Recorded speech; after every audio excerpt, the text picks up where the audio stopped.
Bueno, nuestro tema de hoy es los impedimentos matrimoniales.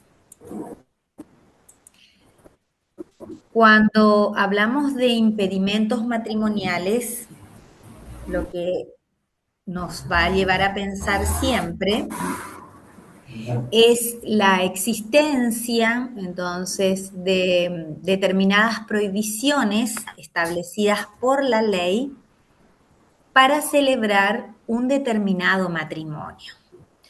Cuando nosotros hablamos del matrimonio, que ustedes ya habrán visto en líneas generales, vamos a ver que este matrimonio va a tener requisitos que van a hacer a la existencia de ese matrimonio y otros que van a ser y otros elementos o requisitos que van a ser a la validez de nuestro matrimonio. Por eso cuando no se confundan, porque cuando nos referimos sobre todo a las condiciones de validez o a los requisitos que debe tener nuestro matrimonio para que sea válido, se refiere o nos vamos a referir siempre a que no existan ningún tipo de impedimentos, o esto que les estoy diciendo yo son esas prohibiciones entonces que establece la ley para la celebración entonces de un matrimonio con una persona determinada. Y además entonces de la inexistencia de estos impedimentos que ahora ya vamos a examinar uno por uno, también entonces se necesita que no existan vicios en el consentimiento. ¿Por qué señalo esto? Porque siempre vamos a diferenciar y sobre todo cuando le preguntemos nosotros en los parciales, vamos a ver que siempre le vamos a preguntar qué requisitos hacen a la existencia de nuestro matrimonio y cuáles son aquellos requisitos que se necesitan para que nuestro matrimonio sea válido. Cuando hablamos de existencia, nos vamos a referir siempre al artículo 406. Fíjense que ahí les va a decir requisitos de existencia del matrimonio. ¿Qué quiere decir esto? De que si no tienen esos dos presupuestos que nos dice el artículo 406, nuestro matrimonio no tiene ningún tipo de efecto. Y eso es lo que nosotros tenemos que diferenciar, porque ya vamos a ver que cuando a continuación de la bolilla de impedimentos veamos después, entonces, además de las solemnidades que debe tener nuestro matrimonio, vamos a ver también las, las nulidades o el tema de las nulidades. Vamos a ver que por más que nuestro matrimonio entonces tenga algún impedimento que tenga que causar la nulidad de nuestro matrimonio, si media buena fe en la celebración de uno o ambos contrayentes, entonces ese matrimonio, por más que tenga alguno de estos impedimentos, entonces va a tener determinados efectos. Esos efectos ya vamos a ver bien nosotros que son específicos del derecho de familia y es una institución que se va a referir también específica al derecho de familia que se denominan matrimonios putativos. Entonces, no es lo mismo, ¿verdad?, que nuestro matrimonio sea inexistente, es decir, que le falten esos requisitos de existencia que nos establece en el 406, que no es más y muy fácil y que no se van a olvidar nunca, que es el primer requisito indispensable, va a ser el consentimiento, ¿verdad? Expresado por ambos contrayentes en este acto que, como ya les cuento, va a ser un acto muy formal, ¿verdad? Aquellos que se casaron ya lo saben y los que se fueron, no se casaron todavía, pero se fueron a la celebración de un matrimonio también lo saben. Entonces, esos requisitos de existencia son el consentimiento, entonces expresado por ambos contrayentes, y que ese consentimiento sea expresado ante la autoridad competente de nuestro país, es decir, el oficial del registro del Estado Civil y capacidad de las personas. Si no se cumplen esos dos requisitos, entonces, que establece el artículo 406, nuestro matrimonio no existe, o lo que es lo mismo, no tiene ningún tipo de efecto civil, que es muy diferente de, por supuesto, de que se declare la nulidad, porque ahí ya vamos a ir viendo entonces qué efectos pueden tener estos matrimonios por más entonces que medien, entonces en la celebración del mismo, la existencia de impedimentos, ya sea entonces que causen o que puedan causar la nulidad absoluta o la nulidad relativa. ¿Estamos hasta ahí? ¿Sí? Muy bien. Profe, Entonces, una sí, sí, preguntita. cómo no, Verónica, te escucho, sí. Cuando yo digo matrimonio putativo, es el matrimonio común, es el normal, el que se cree que ¿no? ¿Por qué No. eso es lo que no Eh, entiendo? exacto. Hay mucha gente, entonces, que tiene la costumbre de denominar matrimonio putativo a cualquier matrimonio, como me decís vos, ¿verdad? Para que nosotros hablemos en derecho de las familias de un matrimonio putativo, lo que debe existir en la celebración del mismo es la buena fe de uno o de ambos contrayentes. ¿En qué esa buena fe? En principio, entonces, en la ignorancia o en el desconocimiento de que existe algún impedimento o algún vicio que pueda ocasionar la nulidad de mi matrimonio. Por eso decíamos, por lo menos en uno de los contrayentes debe existir buena fe. ¿Para qué? Para que tengamos ese matrimonio putativo. Por supuesto que puede ser la buena fe de solo uno de los contrayentes. Puede ser la buena fe de ambos contrayentes y puede suceder también, y ahí sí se considera que no tiene efecto ese matrimonio cuando se realiza mediando la mala fe de ambos contrayentes. Pero cuando hablamos de putativo, es una institución que proviene del derecho canónico, que putativo entonces implica o significa creer, suponer que efectivamente para la celebración de mi matrimonio no hay ningún tipo de impedimento o de vicio que pueda ocasionar o que pueda traer aparejada la nulidad. ¿Sí? Sí, Ahí profe. recién tenemos. Y si no es putativo, ¿cómo sería? ¿Matrimonio solo? Matrimonio, exactamente, matrimonio. Solamente matrimonio. Por eso, yo les contaba, putativos va a existir, siempre debe existir esto de la buena fe, o si no, no aparece nada de esta terminología, porque el matrimonio lo que implica, sobre todo sin intentar definirlo, porque ustedes ya habrán visto que es imposible, o mejor dicho, la mayoría de las leyes ni los de tratados internacionales trae una definición de lo que es el matrimonio.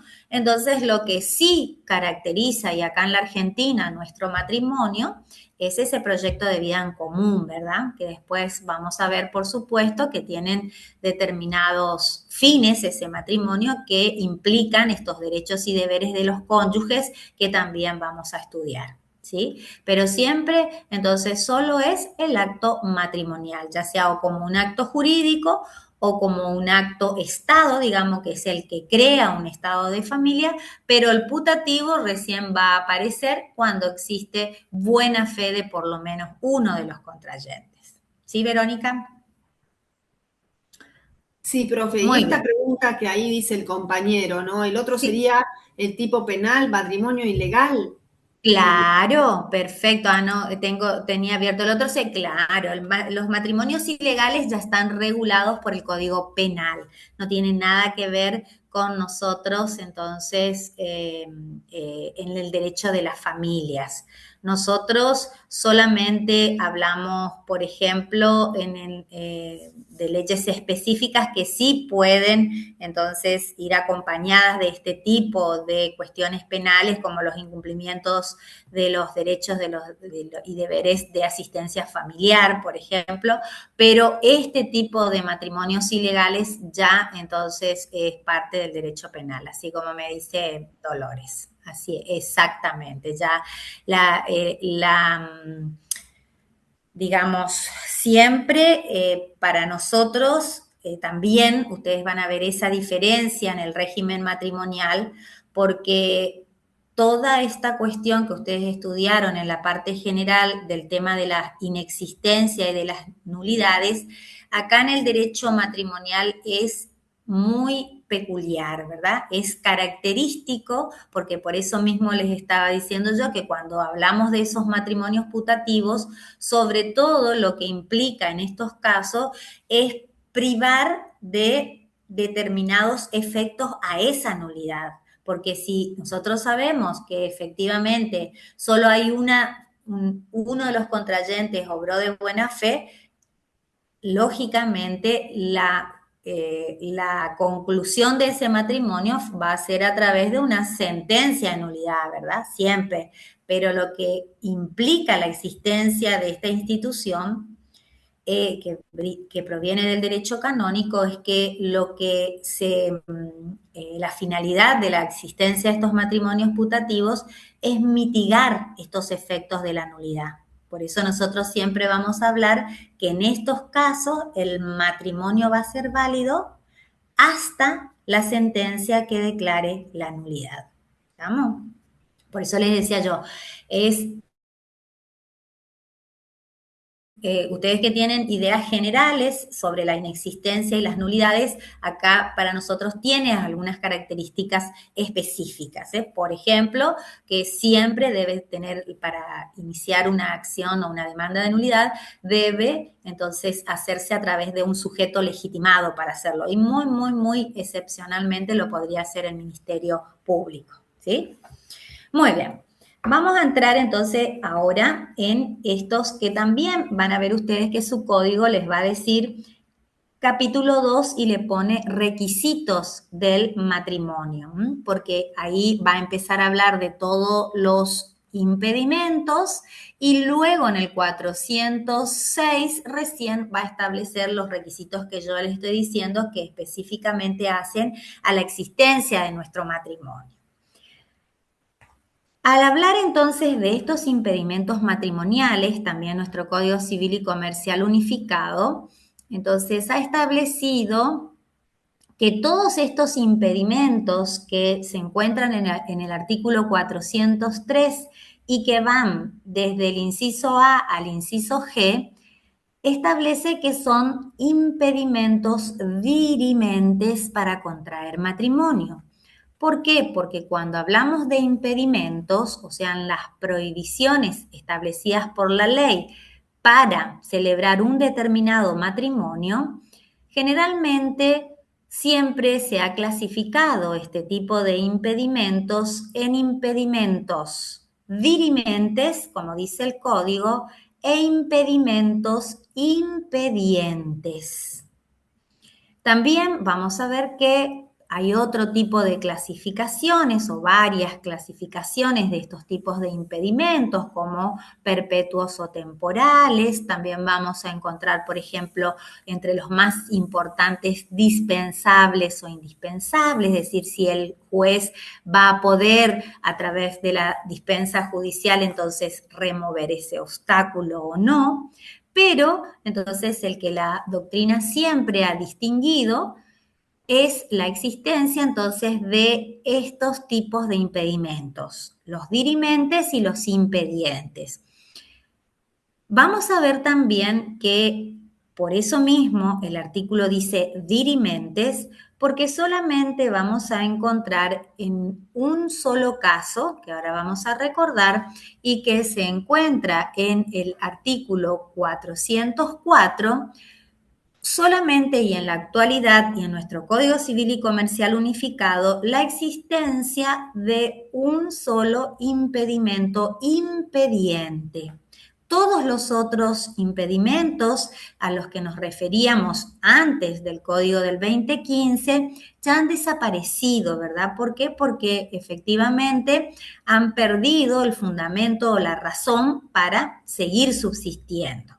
Pero lo que nosotros tenemos que saber bien y no confundirnos es que cuando hablamos de impedimentos dirimentes, lo que estamos diciendo es que si existen estos impedimentos dirimentes que el 403 nos enuncia, lo que va a producir en nuestro matrimonio, o sea, el efecto que va a tener en nuestro matrimonio, va a ser entonces la nulidad.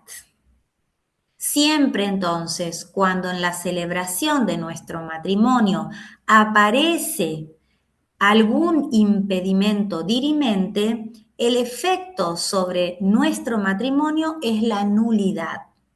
Puede ser absoluta o relativa, pero ahora lo único que a nosotros nos interesa es que va a ser el efecto que va a tener, va a ser la nulidad. A diferencia de esto que yo les estoy diciendo, que son los impedimentos impedientes, que lo único que van a traer aparejada como consecuencia es sanciones, que efectivamente pueden ser sanciones, ya sea para los contrayentes o pueden ser sanciones que antes también estaban establecidas, por ejemplo, para el oficial del registro del Estado Civil y capacidad de las personas, ¿verdad? Por eso decimos, los dirimentes, entonces, lo que traen como consecuencia es la validez de nuestro matrimonio. Es decir, que mediando la existencia de estos impedimentos, tiene como efecto la nulidad. En cambio, en estos impedimentos impedientes, lo único que hace o lo que obsta o lo que tiene como consecuencia es la regularidad de la unión. Por eso mismo es que trae aparejada sanciones, no nulidad. En ese caso, ya vamos a ver la última parte del 404, que es en realidad el matrimonio o cómo se debe realizar el matrimonio entre los tutores y sus pupilos y sus pupilas. Ahora, vamos a ver que entre los impedimentos que enuncia el artículo 403, vamos a ver que habla de el parentesco, pero en 3 incisos nos enumera entonces los tipos de parentesco y con qué parientes entonces no nos podemos casar. Ustedes ya saben que una de las características más importantes en la Argentina del matrimonio es, por supuesto, además de la monogamia, la exogamia. Es decir, entonces que no podemos casarnos entonces con parientes, digamos, que tengan una poca proximidad de parentesco. Por ende, porque siempre en la Argentina, entonces ha existido el tabú al incesto, ¿verdad? Entonces, la otra de las características, además de todas las que tiene nuestro matrimonio, son en la que ser una unión civilmente sancionada, con digamos, caracteres también que hacen a la estabilidad y a la permanencia, a la legalidad, a la monogamia y a la exogamia, ¿verdad? Entonces, el primer impedimento o los primeros impedimentos que nosotros vamos a ver van a ser esos, los de parentesco. Y a ver, ¿quién me lee el inciso A? Perdón, se le corta el audio. ¿Se Perdón. corta? Y se corta un poquito. ¿A vos, a todos? No, yo no ¿A escucho todos, bien. chicos? A mí no, Entonces, se me corta. exacto, entonces A mí fíjate, exacto. Antonella, debe ser que es tu internet, porque a mí no me está haciendo ninguna ceñita al mío, por eso, por eso te pregunto. O si no, ya me hace. Muy bien. ¿Sí? El parentesco en línea recta, en todos los grados, cualquiera sea el origen del vínculo. Muy bien.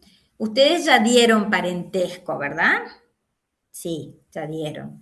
Entonces, estos parientes que se refiere en el primer inciso, el de los impedimentos, Son todos aquellos parientes consanguíneos. Yo por ahí sigo diciendo consanguíneos para que ustedes tengan, entonces, o les sea más fácil. La ley ahora ya no llama consanguíneos, ¿verdad?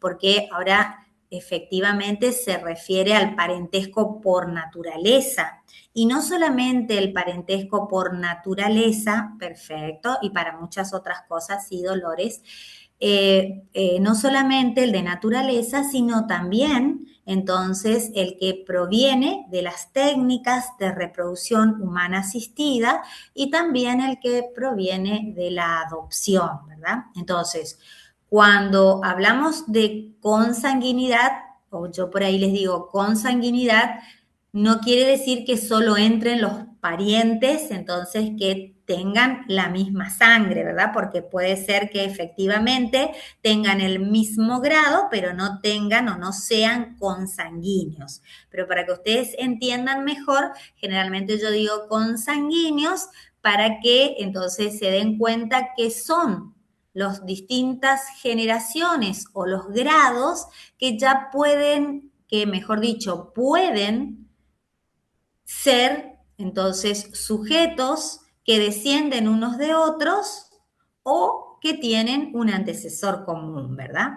Por eso, en el primer inciso, cuando decimos el parentesco en línea recta, lo que estamos en todos los grados, entonces cualquiera sea el origen del vínculo, ¿por qué? Porque ahí vienen los distintos tipos, entonces, de parentesco que todos causan el mismo efecto, ¿verdad? ¿Estamos hasta ahí? Cuando hablamos de parentesco en línea recta, lo que estamos hablando es de ese parentesco, entonces, que yo tengo con mi padre, con mi abuelo, con mi bisabuelo. Y por eso hablo de una línea recta, ¿verdad? Ascendente, porque son todas de esas personas de las cuales yo desciendo. Entonces, línea recta ascendente y por eso dice en todos los grados, ¿eh? Y ahí en ese caso vamos a ver que, por supuesto, yo no me puedo casar con mi padre, con mi abuelo, con mi bisabuelo y así sucesivamente hasta que estén vivos, ¿verdad? Pero tampoco me puedo casar con todos mis parientes, entonces en línea recta, es decir, todas aquellas personas que descienden de mí, ¿verdad? No puedo casarme con mi hijo, con mi nieto, con mi bisnieto, con mi tataranieto, etc. A esos parientes muy próximos en grado es lo que se refieren el inciso A.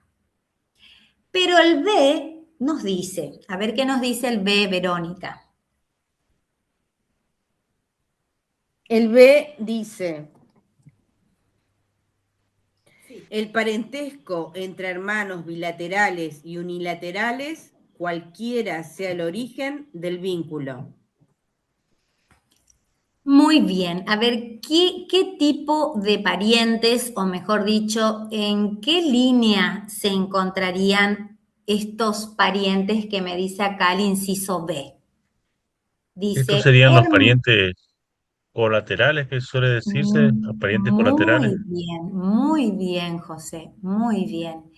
Esos parientes que habla el inciso B son los parientes que se encuentran en la línea colateral. ¿Por qué? Porque estos no son como los otros que estuvimos diciendo, ¿se acuerdan? Que son personas de las cuales nosotros descendemos o descienden de nosotros, sino estas personas son las que tienen un antecesor común. En este caso, por eso me dice, entre hermanos bilaterales y unilaterales, es decir, ¿quién es el antecesor común de mi hermano y yo? ¿Mi? El padre. Los padres. Exactamente.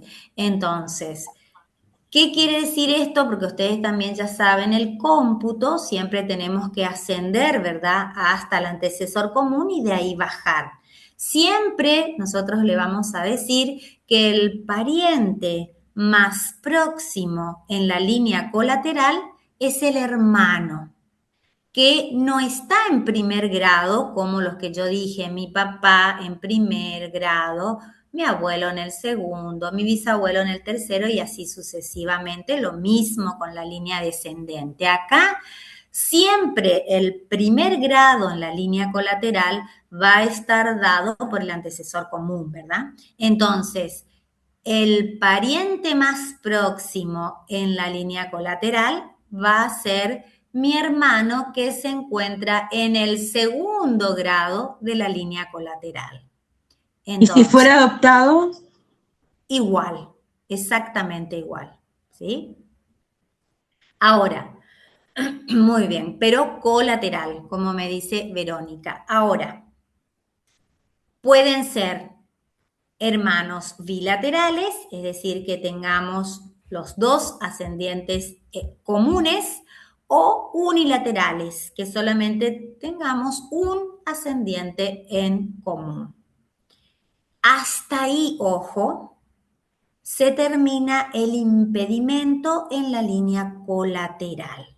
Por eso es que no es lo mismo todos esos impedimentos que existen en el derecho canónico, que tienen mucho más extensión, que los que establece nuestra ley civil, que la que nos establece el Código Civil y Comercial, ¿verdad?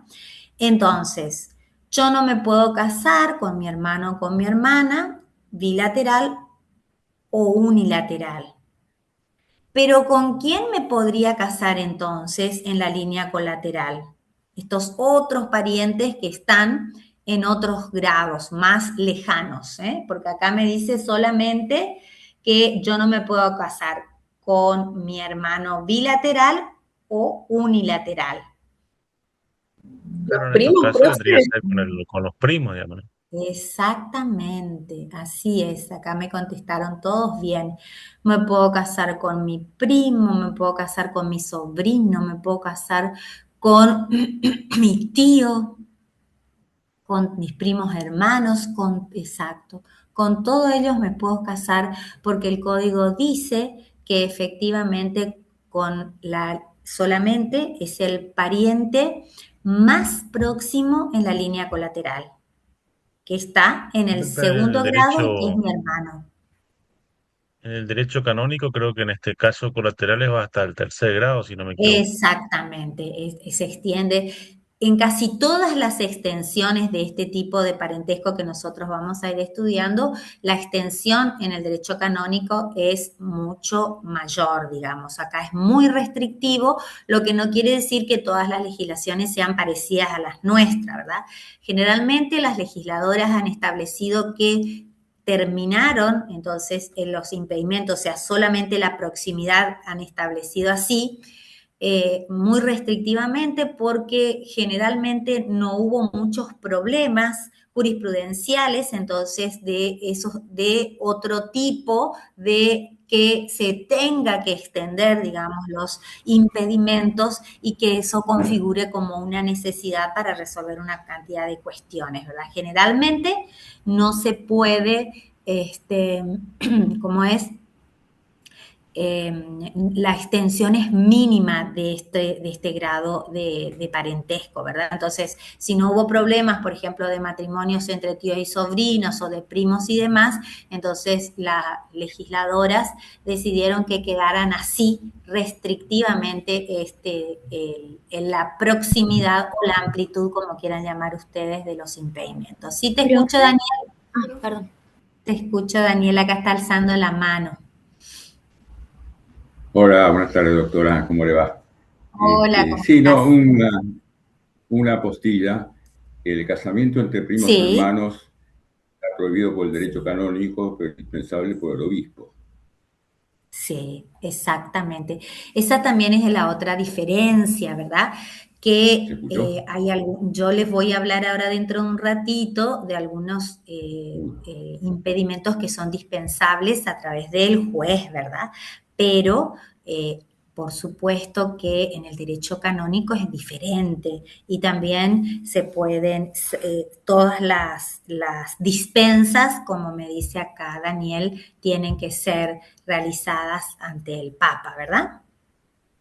Profe, una pregunta. Sí. ¿Y con la hijastra, como hizo Woody Allen, que se casó con la hija adoptiva de Mia Farrow? No, también no, esos son también impedimentos. Lo único que después nosotros vamos a tocar específicamente es en el caso de la revocación de la adopción simple, ¿verdad? Porque la ley ahora, entonces, ha traído algunas reformas en cuanto a qué pasa cuando se produce la revocación de la adopción simple, porque si no, tienen o subsisten estos impedimentos. Por el solo hecho también había distintas posiciones, ¿verdad? Que no era lo mismo la adopción plena que la adopción simple, porque ya vamos a ver que el parentesco que crea es diferente. Pero en realidad no solamente entonces surge de esto que para nosotros no es ético, ¿verdad?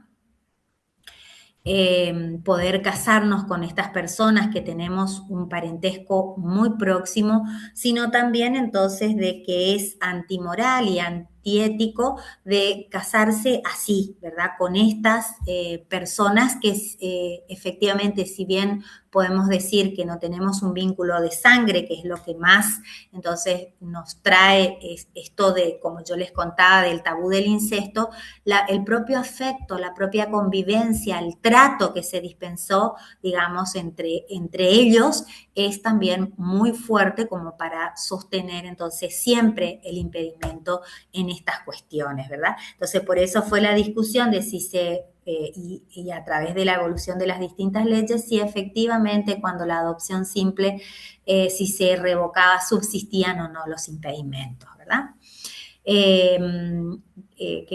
Otra cosa que quería decirle, cuando hablamos de estos impedimentos, ¿verdad?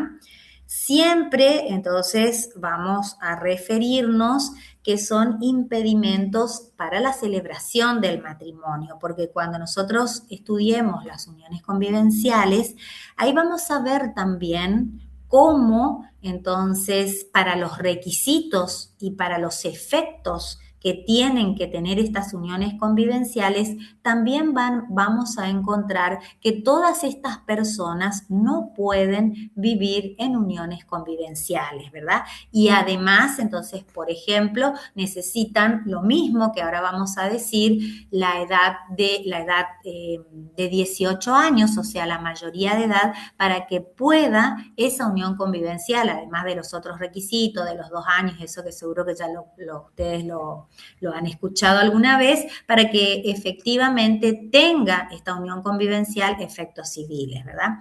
Esto nosotros, por eso decimos, lo centramos sobre todo en el matrimonio. Ahora, sobre todo en uno de estos impedimentos que ya vamos a entrar a hablar y que ya me refiero enseguida, ¿eh? Por eso, cuando ustedes vean que por qué nos podemos casar con nuestro primo, con nuestro tío, con nuestro sobrino, es porque el parentesco en la línea colateral es muy restrictiva. Solamente consiste, o mejor dicho, configura impedimento matrimonial aquel entonces que es nuestro pariente en la línea colateral más próxima, o sea, el segundo grado, o sea, los hermanos. Sí, te escucho. ¿Quién me levantó la manito por ahí? Yo no puedo, me parece que es poco ético casarse con un primo o con un tío. Y en cambio en el Sí, te inciso 6 entiendo, Verónica, te entiendo mucho, sobre todo porque, Verónica, vienen todas esas cuestiones que para nosotros vienen o provienen del derecho matrimonial natural, ¿verdad? Que la doctora Díez seguro que le habló muy bien en las primeras clases y que además toda la regulación, van a ver ustedes cuando empiecen a leer ya familia, toda esta regulación entonces ya proviene del derecho canónico porque siempre entonces en el Código de Vélez, lo único, el Código Velesiano en el 1780, los únicos que podían celebrar matrimonio eran los católicos, ¿verdad? o los cristianos no católicos, pero que contasen con la autorización de la Iglesia Católica, y toda la regulación referida a las cuestiones familiares y específicamente a las matrimoniales era regulada por el derecho canónico. O sea, para nosotros, entonces, lo que hace a nuestra costumbre, ¿verdad?, a todo lo que hace, entonces, a lo que hemos vivido siempre, como vos me decís, es antiético, es antimoral casarnos con una persona que capaz tenemos una muchísima familiaridad o tenemos digamos, un afecto muy diferente de lo que sería entonces el afecto para una unión matrimonial. Sí, te entiendo, porque efectivamente esto ya viene de nuestros ancestros, ¿verdad? Entonces, para nosotros casarnos con un primo, ay, no, ¿cómo me voy a casar con un primo? Pero la ley, entonces el Código Civil y Comercial, entonces es restrictivo en cuanto a la posibilidad de interponer la nulidad de tu matrimonio más allá de la proximidad de estos parientes, ¿sí? Pero así es, te entiendo, muy bien. Antonella, sí, creo que hoy me estabas queriendo ya hablar, Antonella, sí. Sí, quería consultarle desde cuándo está establecido así este impedimento, porque me resulta extraño que, primero, que no sea tan conocida esto, y por otro lado, que efectivamente no se den este tipo de matrimonios, y ahí se ve la influencia religiosa que hay. Claro, Quería saber desde claro. cuándo, si es con la unificación del código que se introdujeron estas No, modificaciones. ya la teníamos, ¿eh? Ya la teníamos en el anterior código, sí, ya la Bien. teníamos así, Y esa proximidad. la otra, Ujú. dado que, bueno, estuve leyendo y todo, y que se repitió en otras clases, el derecho canónico, ¿cómo se lo aplica, cómo lo aplicamos nosotros acá? ¿A quién se lo aplica? Yo soy católica y todo, pero no es tan común, y veo que todavía se sigue hablando, se sigue estudiando, pero ¿cuál es la aplicación efectiva? Por curiosidad nada más. Claro. No, mira, el derecho canónico rige para todas las personas que, como vos me decís, son católicas y tienen determinadas doctrinas religiosas, ¿verdad? Y toda la sustanciación, entonces, que se hace para cada una de estas cuestiones, como vos me decís, como por ejemplo, si se quiere anular un matrimonio y demás, sí o sí se va a la iglesia, ¿verdad? A la iglesia donde se sustancia a través de vías administrativas y específicas dentro de cada, dentro de la comunidad y dentro de los distintos, digamos, eslabones que tienen que ir escalando, presentan las peticiones y, por supuesto, como hoy comentábamos acá con el señor Daniel, creo que era, las últimas palabras siempre la va a tener la máxima autoridad, que es la de la Iglesia Católica, que es el Papa, ¿verdad? Pero sí, no es tan común, ¿verdad? Porque uno no están digamos, no es cotidiano la presentación de estas peticiones, pero sí, seguro que vos habrás escuchado. Y el casamiento entre primos, como vos decís, yo conozco varios que se han casado, pero que tienen, como me decía hoy la otra Verónica, que sí, es como que le dan como más bien un sentido que es antiético, ¿verdad? Que es como malo casarse entonces con un pariente que para la mayoría de nosotros es tan cercano, o como esas ideas que vienen del derecho canónico es entonces poco moral, entonces una relación matrimonial así. Pero sí, es cierto, es así. Pero ya esto es de nuestra propia idiosincrasia, y porque la mayoría, entonces, en la Argentina de las personas profesamos la religión católica, ¿verdad? Así es, muy bien. Ahora, luego, fíjense, Verónica, vos me estás leyendo el inciso C. La afinidad en línea recta en todos los grados. Muy bien. Ahí terminan en esos tres incisos lo que engloba el parentesco, porque después nosotros vamos a hablar y vamos a decir el parentesco, ¿verdad? Pero si ustedes me dicen qué impedimento es o enuncia un impedimento para contraer matrimonio, y si ustedes me dicen parentesco, no está bien contestado, ¿verdad? Me tienen que decir alguno de esos incisos para que efectivamente configure impedimento para contraer matrimonio. Este impedimento del inciso C, que habla de la afinidad, ¿a qué parentesco se refiere? A ver, si se acuerdan de la clase pasada. Profe, sería el ponerse, digamos, en lugar del cónyuge, serían los parientes, por ejemplo, los suegros. Muy bien. Eso que vos me estás contando, Lorena, es cómo computamos, ¿verdad? ¿Cuál es el cómputo de este parentesco por afinidad?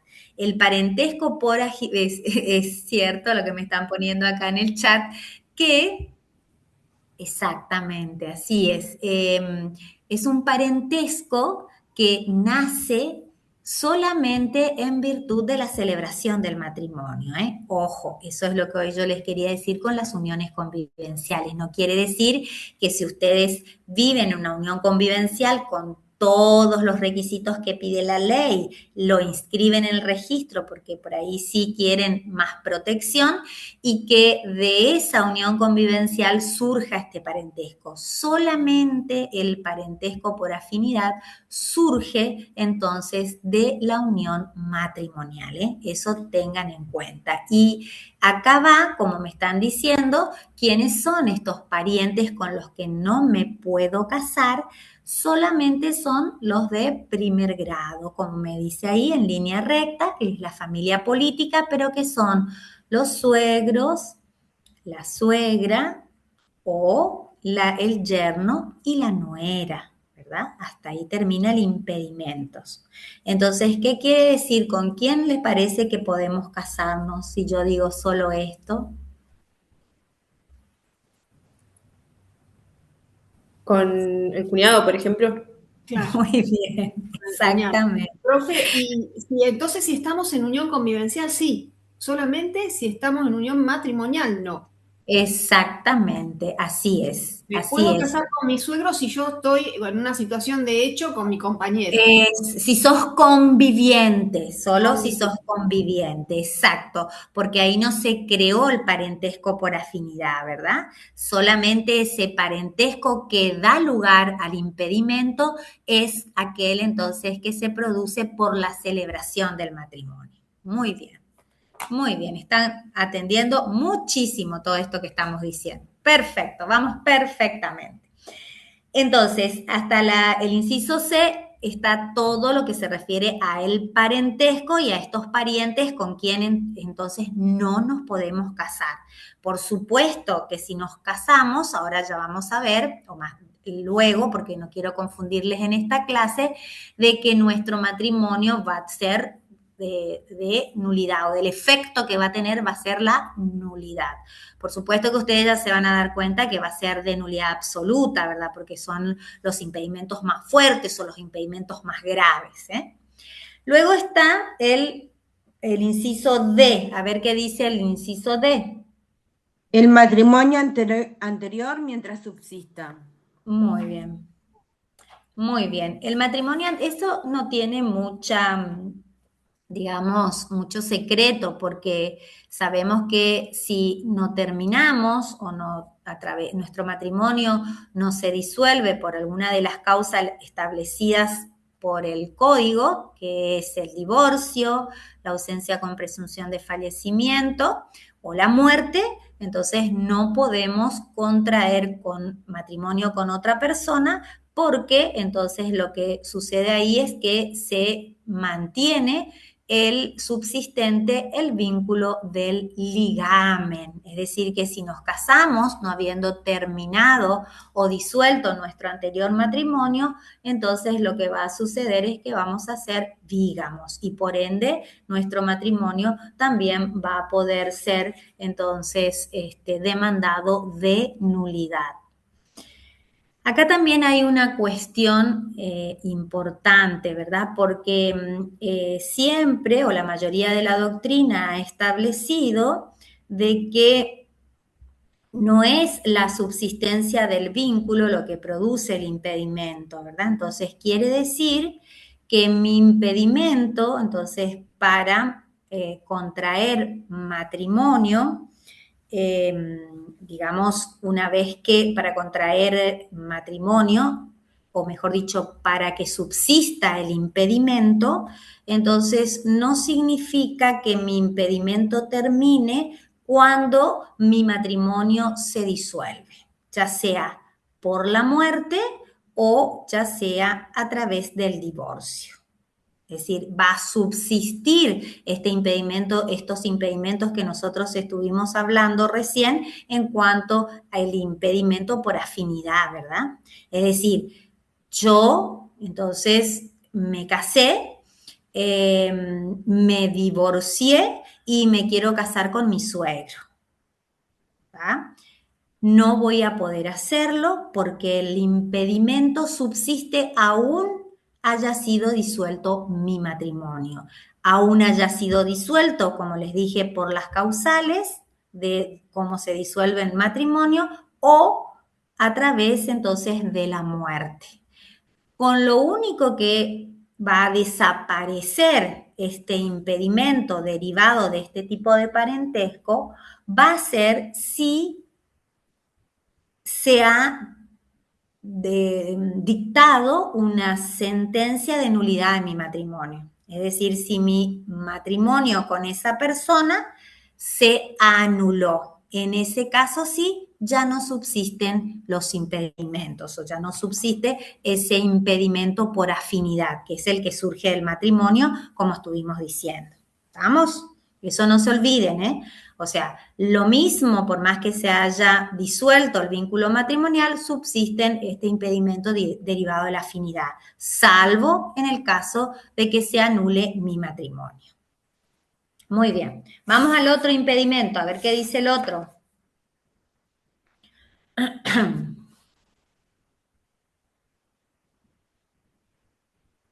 A ver, ¿quién lee? Haber sido condenado como autor, cómplice o instigador del homicidio doloso de uno de los cónyuges. Muy bien. Eso, para resumir y que ustedes se acuerden, entonces, así cuando no se les mezcle todos los impedimentos después, cuando estudiemos el tema de las nulidades, va, o lo que significa es el impedimento de crimen. La redacción actual de nuestro código, entonces, ha terminado con muchas preguntas que siempre, o discusiones que había en la jurisprudencia, ¿verdad? En la doctrina, perdón. Y que ahora, entonces, sabemos que, por empezar, tiene que ser una condena penal que derive de un homicidio doloso. No entran en este impedimento, para que se configure este impedimento, los homicidios culposos o los preterintencionales. ¿Sí? Y el impedimento para contraer matrimonio es no solamente del autor, ¿verdad?, de ese homicidio, sino del autor cómplice o instigador del homicidio doloso del otro cónyuge. ¿Cómo se configura el impedimento entonces de crimen?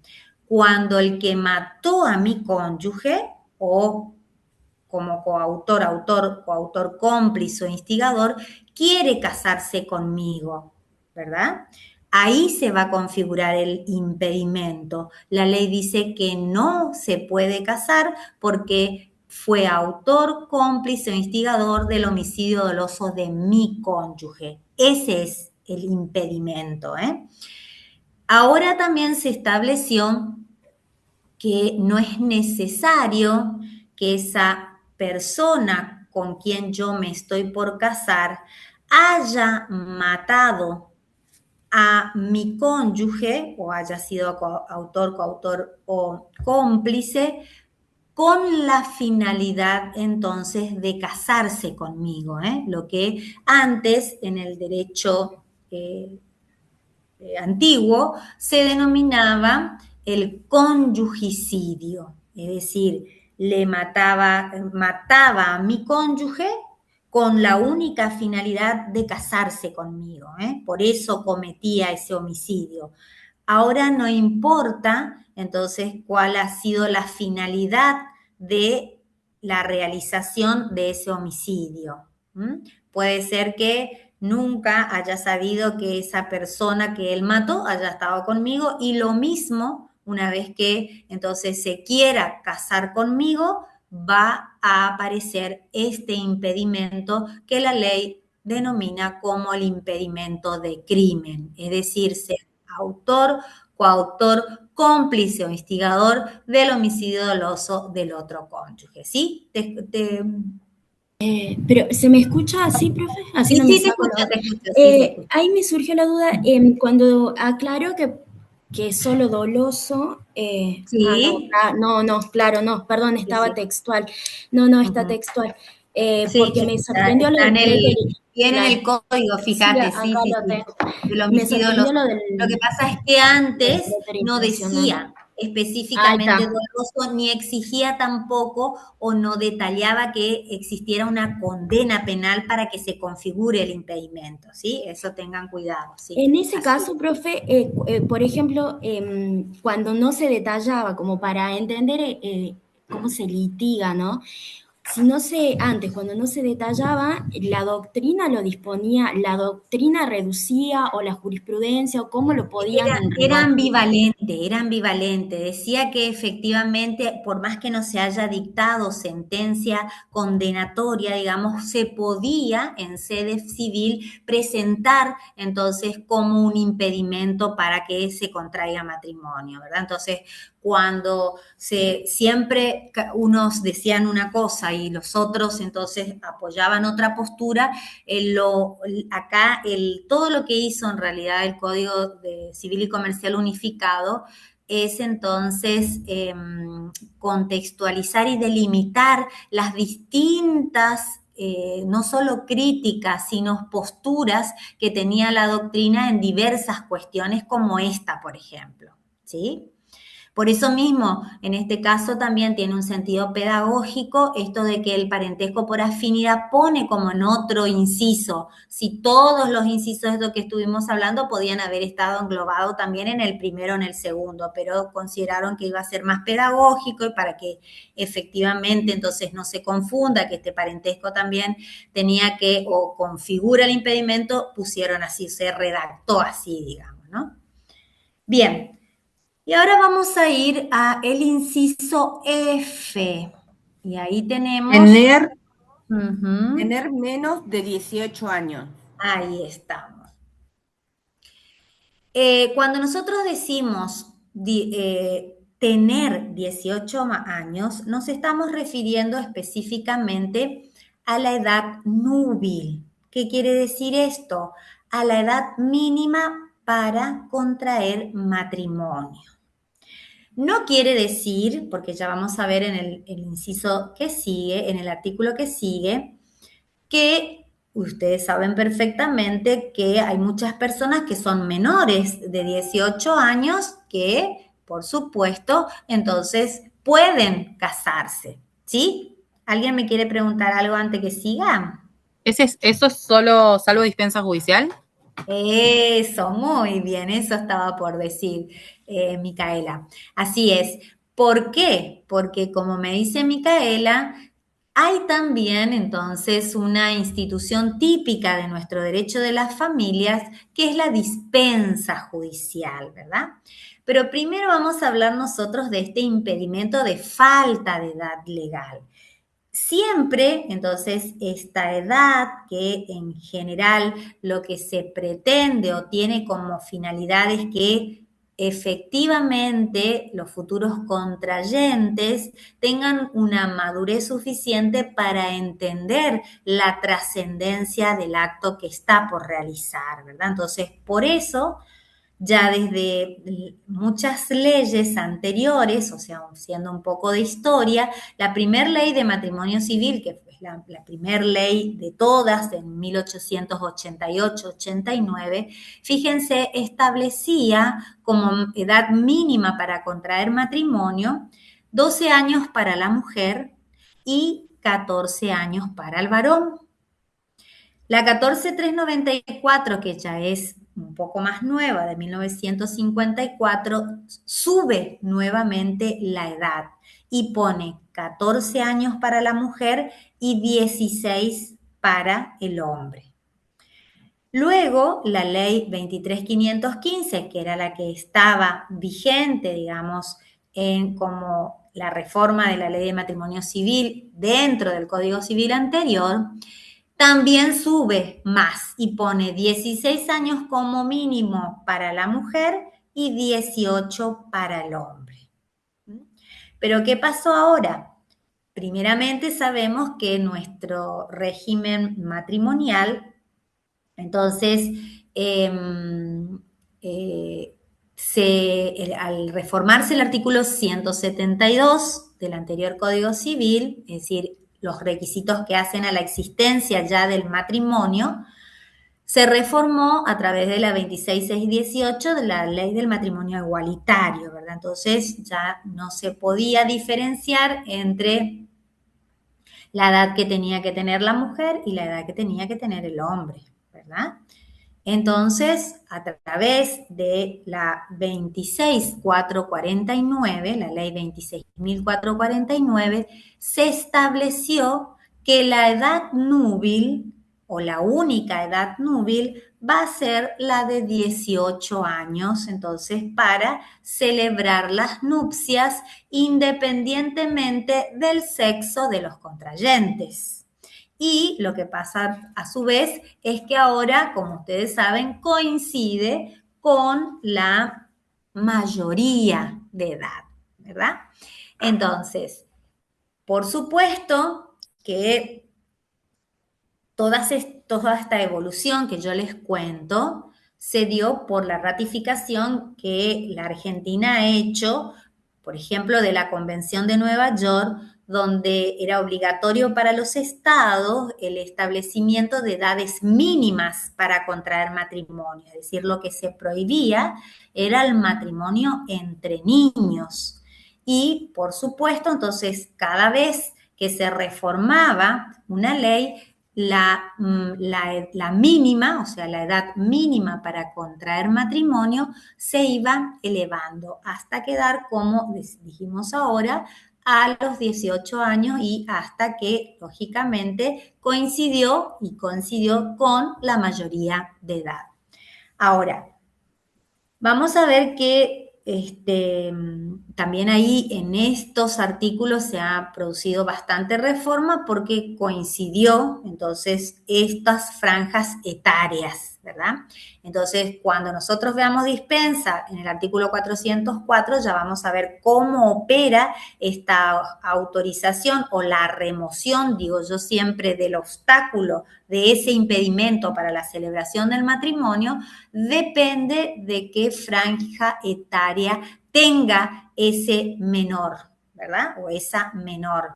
Es decir, siempre y cuando no hayan cumplido esos 18 años, que como nos dice la ley, es la edad mínima para contraer matrimonio, y si uno tiene 18 años, no tiene por qué pedir autorización ni nada que se le parezca para celebrar matrimonio.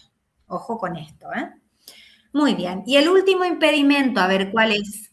Sí, La te escucho, falta, te la escucho, Rosana. falta, Primero Rosana. Perdón, Verónica. Sí, disculpe, profe. Yo tengo dudas con respecto a en qué caso dispensa judicial y autorización de los padres. Muy bien, perfecto. Ya voy a explicar. Termino con este impedimento y ya explicamos bien. Sí, no te preocupes, yo te explico. Bien, Bien, gracias. vamos al último inciso y ya vamos a entrar en el de la dispensa. la falta permanente o transitoria de salud mental que le impide tener discernimiento para el acto matrimonial. Muy bien. Esta falta permanente o transitoria de salud mental también ha recibido una gran reforma, ¿verdad? Porque el Código de Vélez allá, muy allá, en principio hablaba de locura, ¿verdad? Y entonces ahí siempre se planteó una serie de cuestiones de si efectivamente se necesitaba o no una sentencia de interdicción o cómo o cuál era efectivamente entonces esta falta permanente o transitoria de la salud mental. Dentro de este inciso, vamos a ver que lo primero que vamos a hacer es tener que respetar entonces todas estas convenciones que fueron ratificadas por la Argentina y que es, por ejemplo, la Convención sobre los Derechos de las Personas con Discapacidad y también, entonces, no solo eso, sino la Ley de Salud Mental, ¿verdad? Que trae entonces cambios muy profundos en cuanto a lo que efectivamente vamos a considerar entonces por personas como antes se denominaban incapaces y ahora con personas entonces con capacidades restringidas. Pero en la parte del derecho matrimonial entonces todavía es más, digamos, diferente esta cuestión debido a que lo que nosotros necesitamos en la prestación del consentimiento matrimonial y para que efectivamente no configure este impedimento es entonces ese consentimiento o el discernimiento para entonces la prestación del consentimiento matrimonial. Es decir, que dentro de este artículo, o sea, la falta permanente o transitoria de la razón, vamos a tener una gama de personas muy amplias, ¿verdad? Porque se va a referir no solamente a aquella persona que tenga enfermedades mentales, ¿verdad? Que tengan una sentencia que lo declaren así, o específicamente que sean personas que tengan algún tipo de enfermedad mental, pero no tengan una sentencia de interdicción. Pero también no solo estas personas, sino también, como decía la doctrina anterior, aquellas personas que se denominan débiles mentales. Es decir, que pueden ser personas que tengan una plena capacidad, pero que en el momento de la prestación del consentimiento, entonces justamente hayan tenido, por ejemplo, toma de estupefacientes o alcohol o algún tipo de enfermedad psicológica que le produzca algún tipo de amnesia o la falta de discernimiento en ese mismo momento de otorgar el consentimiento, ¿verdad? Claro, exactamente. Nosotros teniendo en cuenta, o sea, el código, no nosotros, sino el código, teniendo en cuenta esta nueva ley de salud mental, lo que hace es efectivamente que toda persona, como me dice acá Belén, se considera que tienen capacidad, ¿verdad? Salvo que exista una sentencia que diga para qué casos o en qué situaciones entonces esta persona tiene restringida su capacidad, ¿verdad? Pero muy pocas veces se va a dar una sentencia con incapacidades así en abstracto, ¿verdad? Entonces, lógicamente una sentencia va a poder decir para determinados actos, pero nunca generalmente va a cubrir la totalidad de actos que esta persona puede o no puede hacer, ¿verdad? Entonces, si es una sentencia, o mejor dicho, la prestación del consentimiento se ha dado a través de una o por una persona que tiene una sentencia de interdicción, entonces, lógicamente, lo que se va a hacer es entonces el que diga que está afectado de salud mental esa persona que dio el consentimiento digamos, a quién va a tener a su cargo la prueba, ¿verdad? De que efectivamente comprendió en ese momento, o como antes decíamos, era un intervalo lúcido en donde prestó su consentimiento. En cambio, si es una sentencia, entonces que o sea, una persona que no tiene una sentencia donde efectivamente se presume, ¿verdad?, que ya tiene limitada su capacidad, y el que está diciendo entonces que tiene capacidad para hacerlo es también quien va a tener que acreditar que efectivamente estaba en su plena razón o efectivamente tiene ese discernimiento para entender o en la prestación del consentimiento matrimonial, ¿verdad? Por eso les decía yo, este artículo, al hablar de la falta permanente o transitoria de salud mental, involucra a todas estas personas, ¿verdad? De distintas maneras, y depende entonces de en qué situación se encuentre, va a caer la carga de la prueba en uno o en otro. Pero también en aquellas personas que no tienen alguna enfermedad mental, sino que en el acto de la prestación del consentimiento no tenían ese pleno, digamos, discernimiento para la prestación del consentimiento matrimonial. ¿Se entiende? Por eso es el cambio tan distinto de lo que dice nuestro inciso C, porque habla de la falta permanente o transitoria de salud mental que le impide, ojo, tener discernimiento para el acto matrimonial. En ese momento que yo estoy dando mi consentimiento, entonces ahí estoy impedido entonces de tener un discernimiento para otorgarlo. Eso es lo que le interesa entonces a la ley para que se configure este impedimento de falta de salud mental.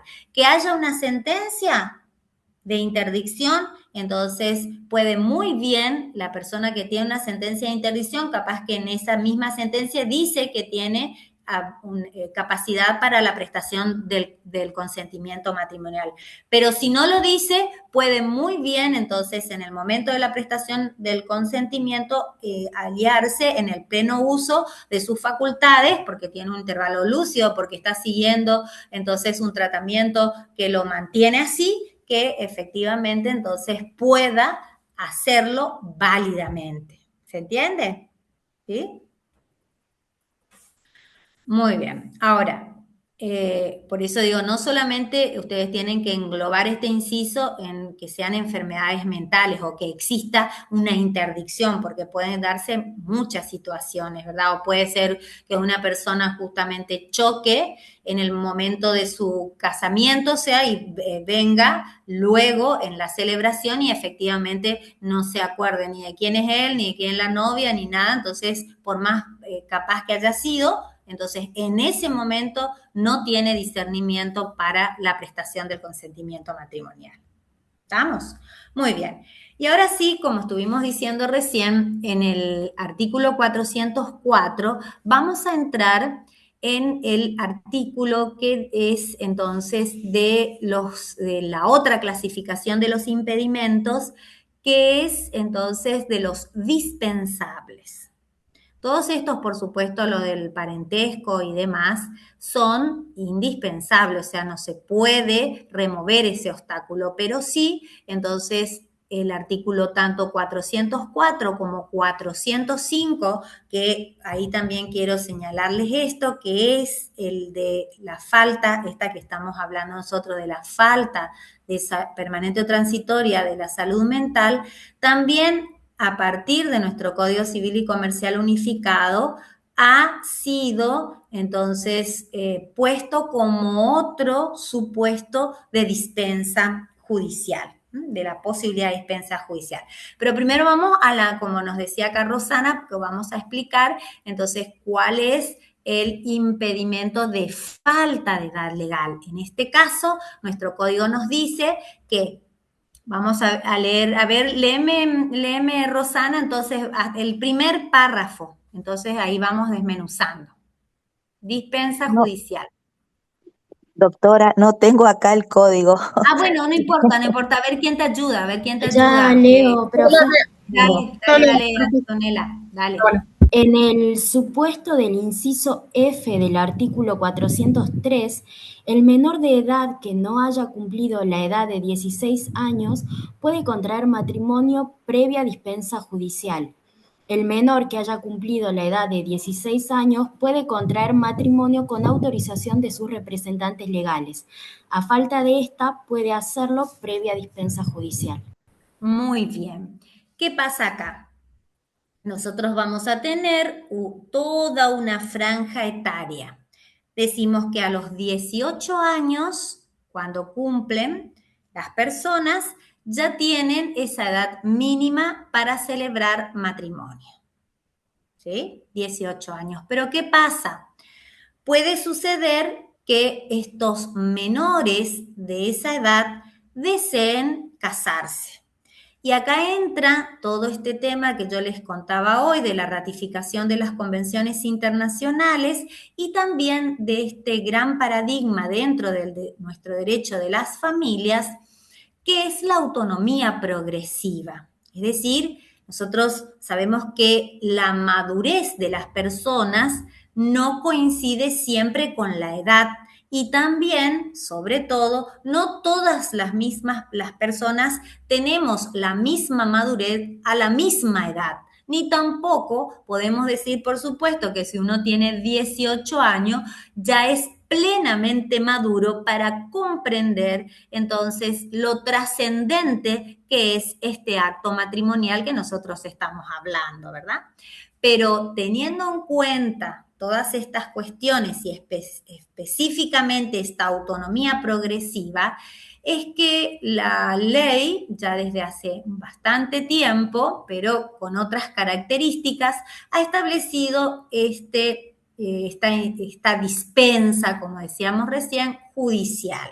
Esa dispensa judicial no es más que la remoción de ese obstáculo, de esa prohibición establecida por la ley para poder celebrar un matrimonio válido. ¿Qué es lo que va a hacer el juez? Va a tratar de remover ese impedimento de falta de edad legal para que esta persona o estas personas o estos futuros contrayentes puedan celebrar válidamente el matrimonio. Pero acá tenemos que tener en claro otra cosa más. 18 años, edad mínima, no tenemos ningún problema, no tenemos que pedirle a nadie nada para casarnos. Pero el código nos dice que tenemos que hacer una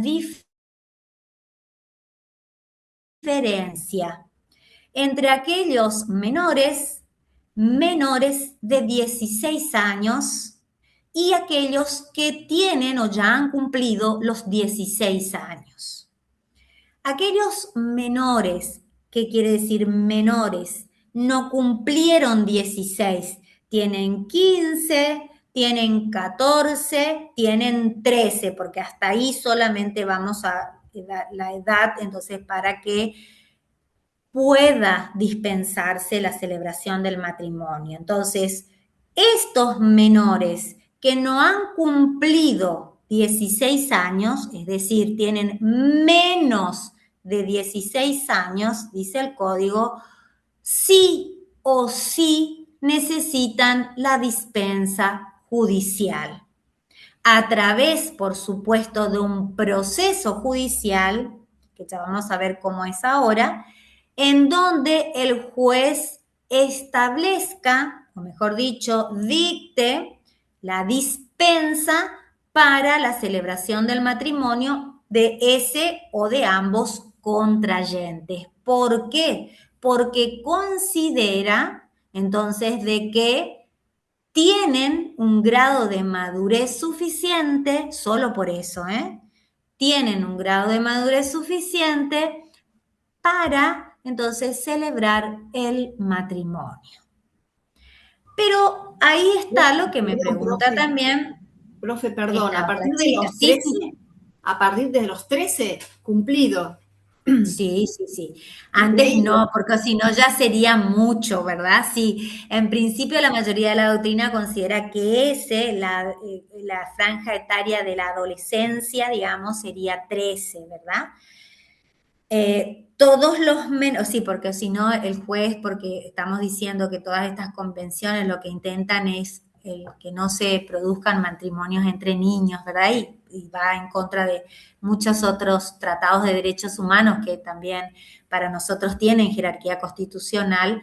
Por supuesto que menos va a ser imposible que le dé casi imposible, diría yo, la dispensa al juez, ¿verdad? Entonces, todos los que no tienen 16 años, dispensa judicial. Ahora, el menor de la edad núbil, pero que ya tenga 16 o 17 años, pero por supuesto no haya cumplido todavía 18, dice el código, puede celebrar el matrimonio si cuenta con la autorización de los progenitores o de sus representantes legales.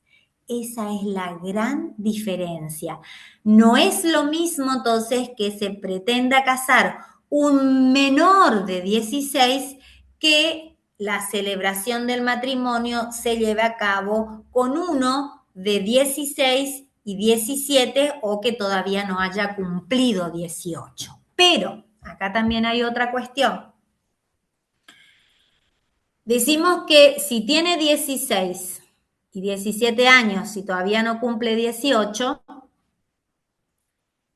puede hacerlo con la autorización de sus progenitores o sus representantes legales, tutores o quien fuere, ¿verdad? Pero puede ser que estos representantes legales no den la autorización para la celebración del matrimonio. Entonces, ¿qué hacemos ahí?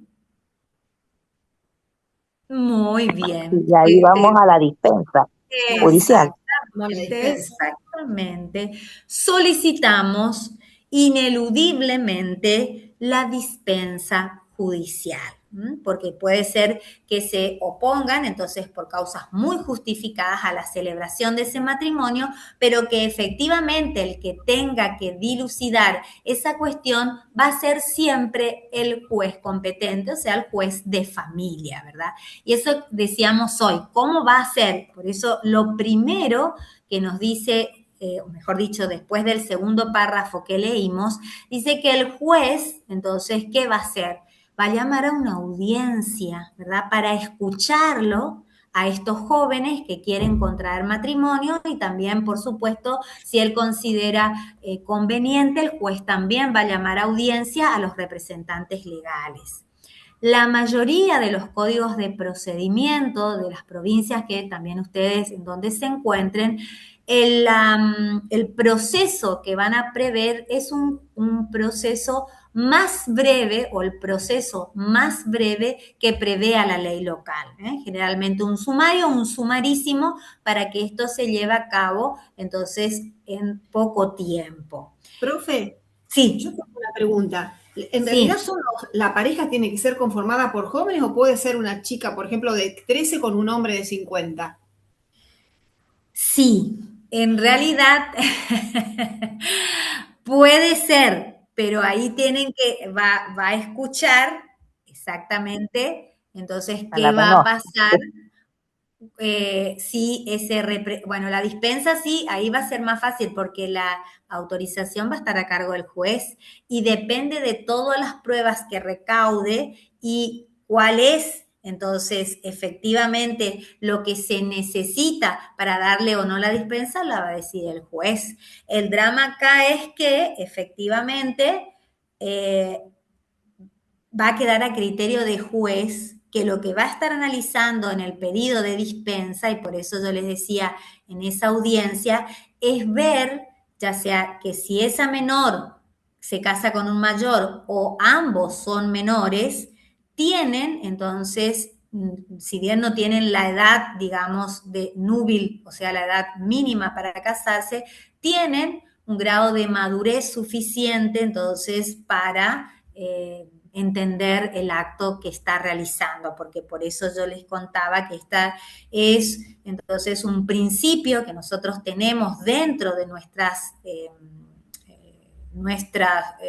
como es principios del derecho de familia, que efectivamente es una norma que se encuentra en muchas de las cuestiones, ¿verdad? Y sobre todo que establece esto que yo les estoy diciendo de la capacidad progresiva.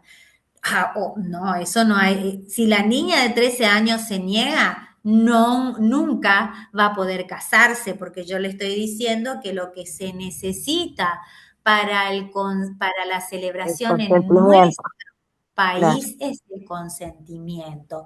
Y por eso también ya vamos a ver después, a medida que avanzamos, que tampoco ahora el código establece las características de ese consentimiento, porque cuando dice consentimiento libre, por ejemplo, lo que está diciendo en general, en realidad, es que si no hay consentimiento, no, si no expresa su consentimiento en forma libre, no hay consentimiento, no existe el consentimiento. Y si se pone alguna condición, el código también nos dice que si, por ejemplo, se somete a una condición, a un plazo, a un cargo, se tiene por no escrita y el matrimonio es válido.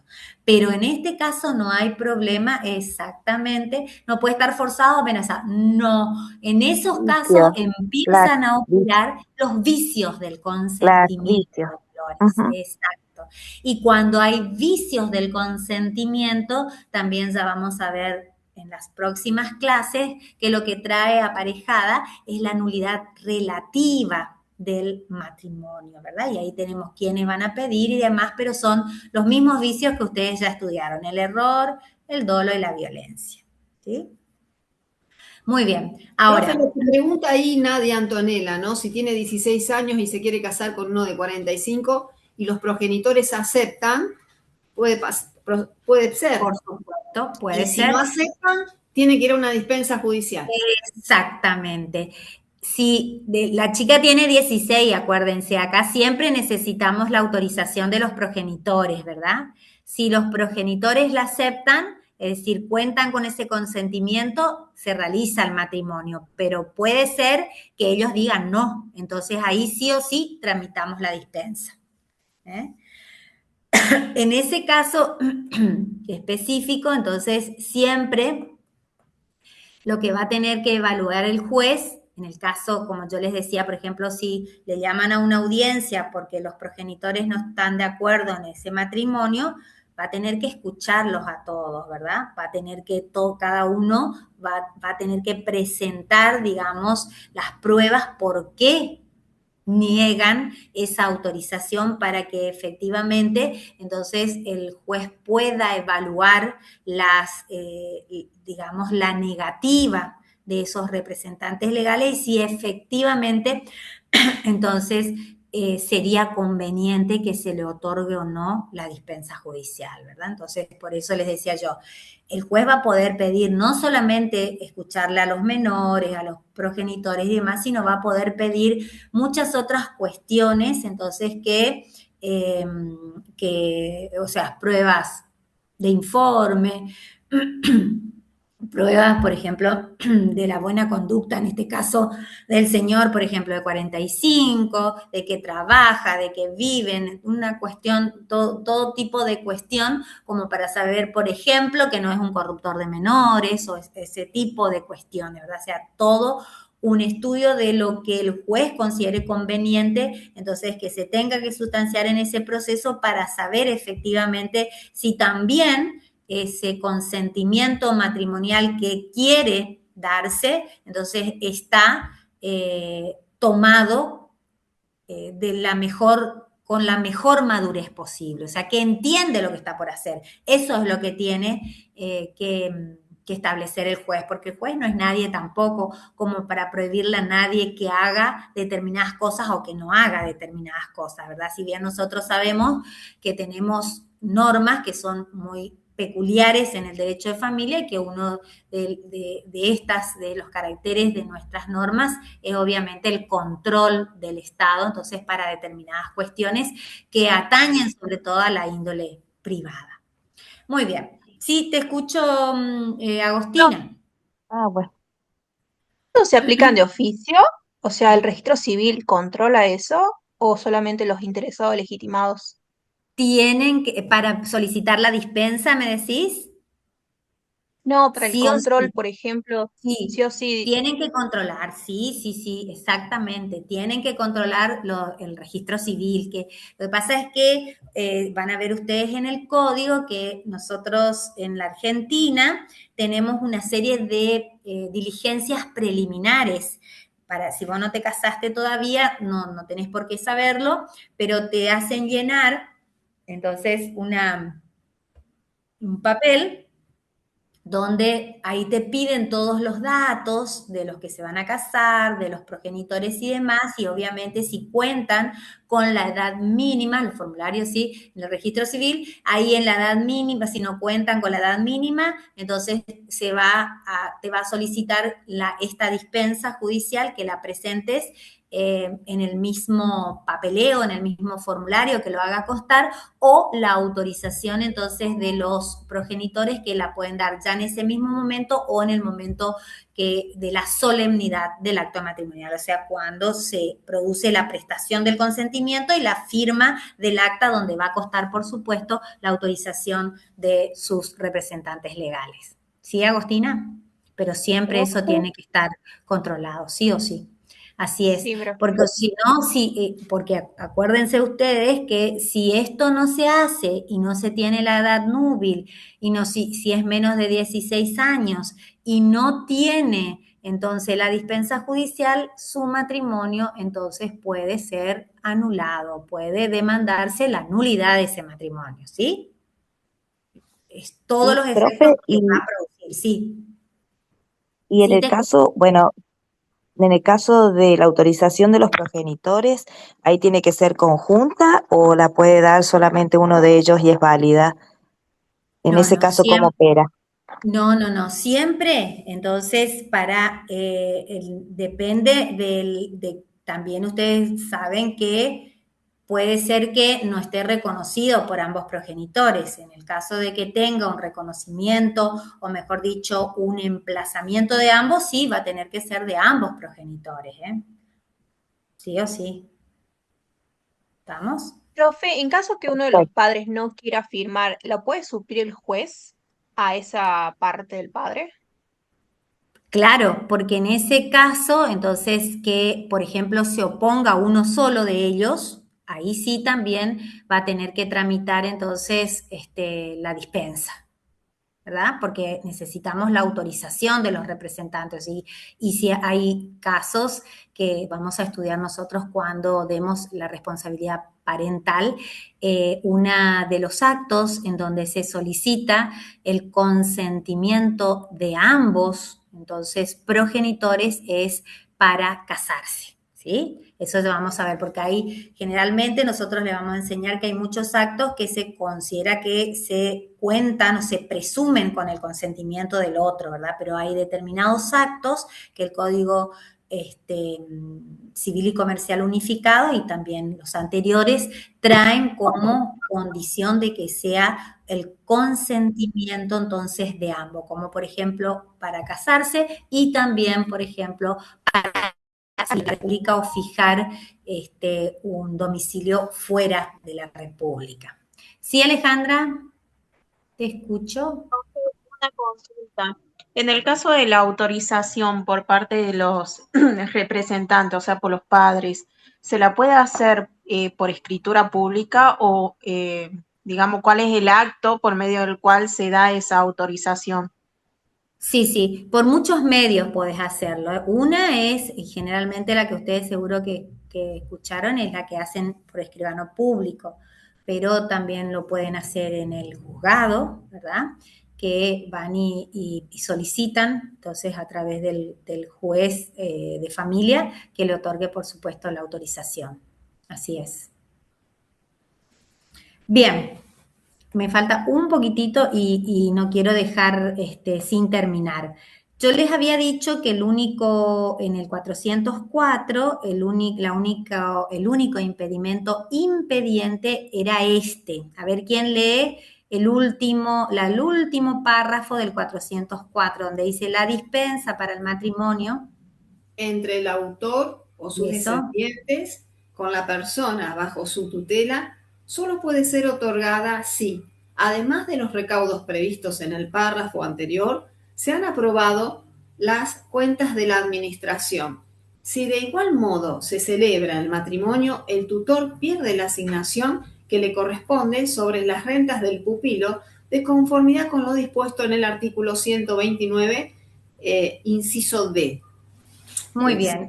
Esos artículos que le cita ahí, por supuesto, son los que se encuentran en la regulación de la parte general sobre estas instituciones que nosotros en derecho de familia llamamos cuasi familiares, la tutela y la curatela, ¿verdad?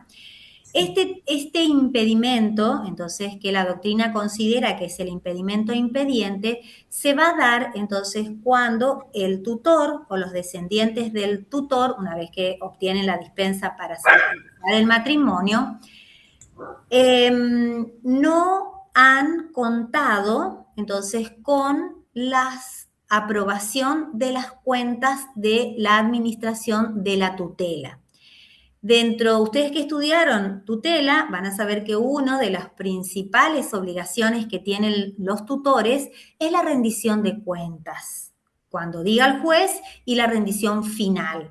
Es esa la que están hablando, esta parte del artículo, porque necesitan para la celebración del matrimonio, además, por eso dice la dispensa entre el tutor, no va a poder ser otorgada si además entonces ese tutor no tiene aprobada las cuentas de su administración, ¿verdad? Para que no exista un fraude entre entonces la rendición de cuentas que hace el tutor y los bienes del menor, y que esa sea una forma de aprovecharse contrayendo matrimonio con su pupila o con su pupilo.